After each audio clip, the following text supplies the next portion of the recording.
It was after 3 o'clock when, weary and sick at heart, the husband and wife reached home. Several hours passed before Tuppence could sleep. She lay tossing from side to side, seeing always that flower-like face with the horror-stricken eyes. The dawn was coming in through the shutters when Tuppence finally dropped off to sleep. After the excitement, she slept heavily and dreamlessly. It was broad daylight when she awoke to find Tommy up and dressed, standing by the bedside, shaking her gently by the arm. "Wake up, old thing. Inspector Marriott and another man are here and want to see you." "What time is it?" "Just on 11.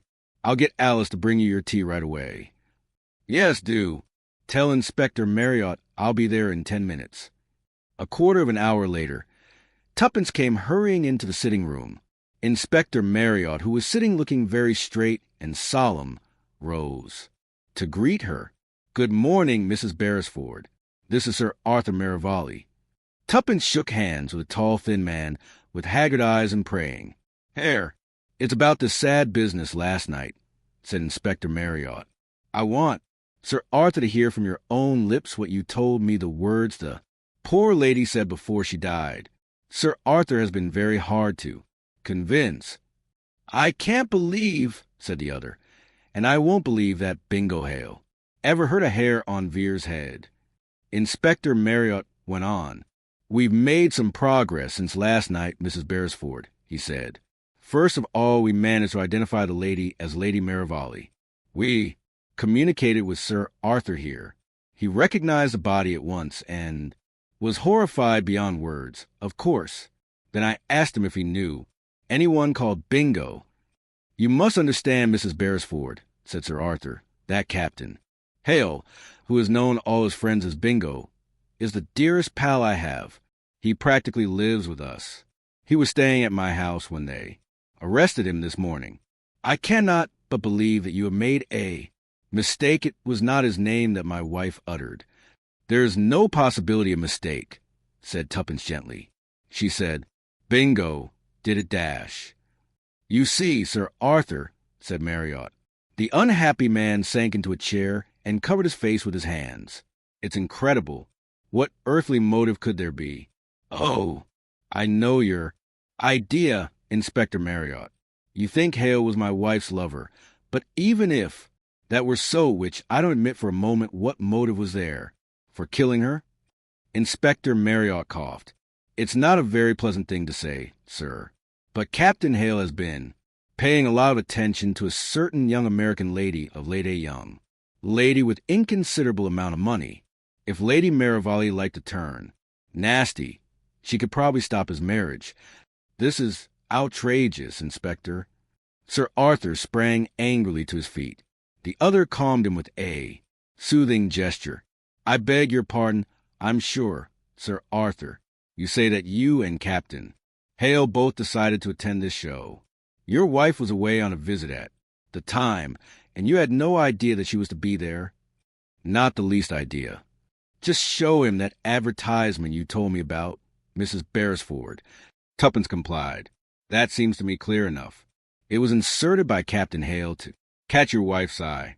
They had already arranged to meet there, but you only made up your mind to go the day before. Hence it was necessary to warn her. That is the explanation of the phrase necessary to finesse the king. You ordered your costume from a theatrical firm at the last minute, but Captain Hale's was a homemade affair. He went as the gentleman dressed in newspaper. Do you know, Sir Arthur, what we found clasped in the dead lady's hand? A fragment torn from a newspaper. My men have orders to take Captain Hale's costume away with them from your house. I shall find it at the yard when I get back. If there's a tear in it corresponding to the missing piece, well, it'll be the end of the case." "You won't find it," said Sir Arthur. "I know Bingo Hale." Apologizing to Tuppence for disturbing her, they took their leave. Late that evening, there was a ring at the bell, and somewhat to the astonishment of the young pair, Inspector Marriott once more walked in. "I thought Blunt's brilliant detectives would like to hear the latest developments," he said, with a hint of a smile. They would, said Tommy. Have a drink. He placed materials hospitably at Inspector Marriott's elbow. It's a clear case, said the latter after a minute or two. Dagger was... The lady's only idea was to have made it look like suicide, evidently. But thanks to you two being on the spot, that didn't come off. We've found plenty of letters. They've been carrying on together for some time. That's clear without Sir Arthur tumbling to it. Then we found the last. Link dash. The last what? Said Tuppence sharply. The last link in the chain net fragment of the Daily Leader. It was torn. From the dress he wore fits exactly. Oh, yes, it's a perfectly clear case. By the way, I brought round a photograph of those two exhibits. I thought they might interest you. It's very seldom that you get such a perfectly clear case. Tommy, said Tuppence, when her husband returned from showing the Scotland Yard man out, why do you think Inspector Marriott keeps repeating that it's a perfectly clear case? I don't know. Smug satisfaction, I suppose. Not a bit of it. He's trying to get us irritated. You know, Tommy, butchers, for instance, know something about meat, don't they? I should say so, but what on earth dash? And in the same way, greengrocers know all about vegetables, and fishermen about fish. Detectives, professional detectives, must know all about criminals. They know the real thing when they see it, and they know when it isn't the real thing. Marriott's expert knowledge tells him that. Captain Hale isn't a criminal, but all the facts are dead against him. As a last resource, Marriott is egging us on, hoping against hope that some little detail or other will come back to us, something that happened last night, which will throw a different light on things. Tommy, why shouldn't it be? Suicide, after all. Remember what she said to you. I know, but take that a different way. It was Bingo's doing his conduct. That drove her to kill herself. It's just possible. But it doesn't explain that fragment of newspaper. Let's have a look at Marriott's photographs. I forgot to ask him what Hale's account of the matter was. I asked him that in the hall just now. Hale declared he had never spoken. To Lady Marivalli at the show. Says somebody shoved a note into his hand, which said, "Don't try and speak to me tonight. Arthur suspects." He couldn't produce the piece of paper, though, and it doesn't sound a very likely story. Anyway, you and I know he was with her at the Ace of Spades because we saw him. Tuppence nodded and pored over the two photographs. One was a tiny fragment with the legend Daily Ellie and the rest torn off. The other was the front sheet of the Daily Leader with the small round tear at the top of it. There was no doubt about it.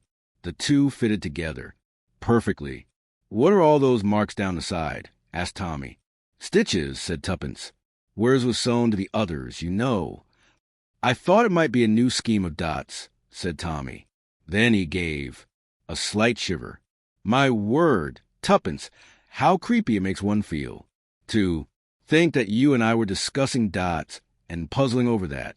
Advertisement all as light-hearted as anything. Tuppence did not answer. Tommy looked at her and was startled to observe that she was staring ahead of her, her mouth slightly open and a bewildered expression on her face. Tuppence, said Tommy gently, shaking her by the arm. What's the matter with you? Are you just going to have a stroke or something? But Tuppence remained motionless. Presently she said in a faraway voice, Dennis Reardon. Said Tommy staring. It's just as you said. One simple innocent remark. Find me all this. Week's Daily Leaders. What you up to? I'm being McCarty. I've been worrying round, and thanks to you, I've got a notion at last. This is a front sheet of Tuesday's paper. I seem to remember that Tuesday's paper was the one with two dots in the L of Leader. This has a dot in the D of Daily and one in the L too. Get me the papers and let's make sure. They compared them anxiously. Tuppence had been quite right in her remembrance. You see, this fragment wasn't torn from Tuesday's paper. But Tuppence, we can't be sure. It may merely be different editions. It may, but at any rate, it's given me an idea. It can't be coincidence. That's certain. There's only one thing it can be if I'm right in my idea. Ring up Sir Arthur, Tommy. Ask him to come round here at once. Say, I've got important news for him. Then get hold of Marriott.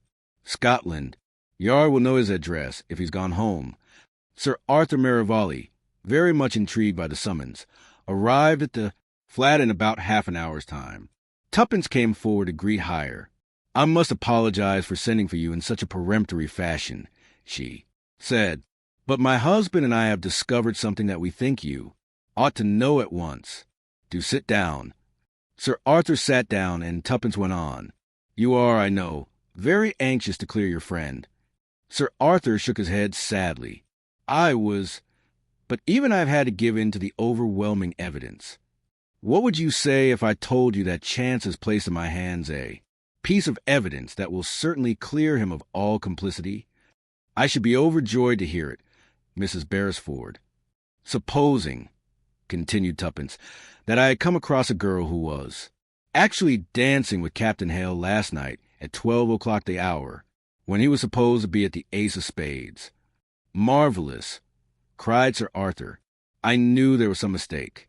Poor Vere must have killed herself after all. Hardly that, said Tuppence. You forget the other man. What other man? The one my husband and I saw leave the booth. You see, Sir Arthur, there must have been a second man dressed in newspaper at the ball. By the way, what was your own costume? Mine? I went as a 17th century executioner. How very appropriate, said Tuppence softly. Appropriate, Mrs. Beresford? What do you mean by appropriate? For the part you played. Shall I tell you my ideas on the subject? Sir Arthur, the newspaper dress is easily put on over that of an executioner.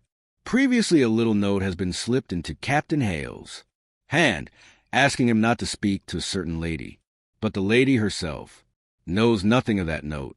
She goes to the Ace of Spades at the appointed time and sees the figure she expects to see. They go into the booth. He takes her in his arms, I think, and kisses her the kiss of Judas, and as he kisses, he strikes with a dagger. She only utters one faint cry, and he covers that with a laugh. Presently he goes away into the last, horrified and bewildered. She believes her lover is the man who killed her, but she has torn a small fragment from the costume. The murderer notices that he is a man who pays great attention to detail. To make the case absolutely clear against his victim, the fragment must seem to have been torn from Captain Hale's costume. That would present great difficulties unless two men happen to be living in the same house. Then, of course, the thing would be simplicity itself. He makes an exact duplicate of the tear in Captain Hale's costume, then he burns his own, and prepares to play the part of the loyal friend. Tuppence paused. Well, Sir Arthur? Sir Arthur rose and made her a bow. The rather vivid imagination of a charming lady who reads too much. Fiction. You think so? Said Tommy. And a husband who is guided by his wife, said Sir Arthur. I do not fancy you will find anybody to take the matter seriously. He laughed out loud, and Tuppence stiffened in her chair. I would swear to that laugh anywhere, she said. I heard it last in the Ace of Spades, and you are under a little misapprehension about us both. Beresford is our real name, but we have another. She picked up a card from the table and handed it to him. Sir Arthur, read it aloud. International Detective Agency. He drew his breath sharply. So, that is what you really are. That was why Marriott brought me here this morning. It was a trap dash. He strolled to the window. A fine view you have from here, he said. Right over London. Inspector Marriott, cried Tommy sharply. In a flash, the inspector appeared from the communicating door in the opposite wall. A little smile of amusement came to Sir Arthur's lips. I thought as much, he said. But you won't get me this time, I'm afraid. Inspector, I prefer to take my own way out. And, putting his hands on the sill, he vaulted clean through the window. Tuppence shrieked and clapped her hands to her ears to shut out the sound she had already imagined a sickening thud far beneath. Inspector Marriott uttered an oath. We should have thought of the window, he said. Though, mind you, it would have been a difficult thing to prove. I'll go down and in situ. Things. Poor devil, said Tommy slowly. If he was fond of his wife, dash. But the inspector interrupted him with a snort. Fond of her? That's as may be. He was at his wits' end where to turn. For money, Lady Marivalli had a large fortune of her own, and it all went to him. If she bolted with young Hale, he'd never have seen a penny of it. That was it, was it? Of course. From the very start, I sensed that Sir Arthur was a bad lot, and that Captain Hale was all right. We know pretty well what's what at the Yard, but it's awkward when you're up against facts. I'll be going. Down now I should give your wife a glass of brandy.